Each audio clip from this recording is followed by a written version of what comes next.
All right, let me give you a little bit of a background. I am a substance abuse nurse, have been a substance abuse nurse for over 8 years now. So I've been in the industry for a little while. I hate the smell of marijuana, cannot stand it. Do not like to see it, do not like to smell it, don't really care to talk about it, to be quite honest with you. However, it would be better for our children if we did make it legal. You say, wait a minute, Chris, you're an idiot and you make no sense. Agreed. However, currently, right now in today's society, it is much easier for a 16-year-old to get a joint than it is a beer or a cigarette.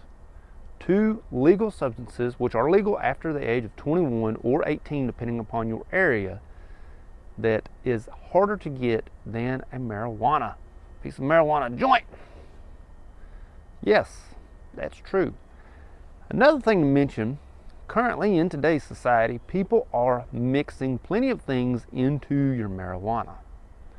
Putting stuff in your joint, spicing it up, hooking you up, whatever you want to call it, lacing things. And one of the things that is being laced into marijuana more times than not is fentanyl. Fentanyl has made the news a lot here lately, as it is an opiate that is synthetic and is much more powerful than the heroin that used to be on the streets. This is true. I, as a substance abuse, cannot tell you how many times I have been meeting with patients or talking to patients and they think, hey, I'm in here for this drug, and then they come to find out, you know what, I've been getting fentanyl this whole time. Yes, it is very true. Patients have come to me thinking, oh, I've never done fentanyl, I've never touched anything like this before, and then when the drug screens come back, they're like, oh, maybe my guy isn't really hooking me up. And as a parent, this terrifies me. As a parent, I am fully aware that children, once they reach a certain age, 14, 16, 18, somewhere around in there, they're going to want to try things. I understand, I was a child. Might have been 20 years ago, but I was still a child. And the try it things is a real thing. And as bad as I really don't want to, or don't want to think about it, don't want to know about it, I really want to put it out of my mind, I have no doubt my children are going to be in the try it stage as well. It's going to break my heart, but it's going to break my heart even more if my children get a hold of a joint that's been laced with fentanyl, unknowing to them, and something bad happens. What happens if a child out there gets a hold of a joint and EMS doesn't Narcan them in time and now they're brain dead? Or EMS doesn't get to them at all. Their friends just leave them whenever they fall asleep thinking, oh, they'll just sleep it off, and then they never wake up. This is becoming a reality. This is becoming a very harsh reality for many people. As I said before, many people don't realize that they are actually getting fentanyl in their marijuana. If you take someone from Colorado, which is a legal state, and you say, hey, this person only does marijuana. They do no other substance. All they do is marijuana.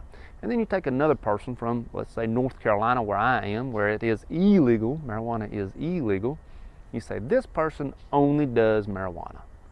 And we drug test the both of them at the same time. Chances are, the guy in Colorado, or the person in Colorado, is only going to show up THC positive. And then the North Carolina guy or person is going to show up THC, and then chances are something else is going to be laced in it because their guy that they thought that they knew hooked them up with something that they didn't really need to get a hold of. This is why, if we legalize it, and it needs to be strictly legalized, I do not want to be smelling that mess on the street. Trust me on that one. Do not.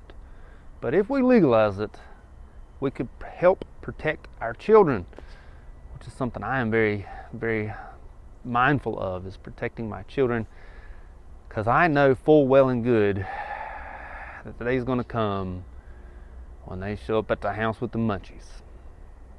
As bad as I really don't want to think about it, it's going to happen. I am not naive to think that my children will always make the best decisions. Even though I try to instill in them, please make the best decisions, one day they will not. And if I can't protect them in that moment in time, at least I can help try to educate them. And if they can get something store-bought as opposed to from some guy who hooked them up, then at least they'll know what's in it. That's all I'm saying. Hope it helps. Thank you much.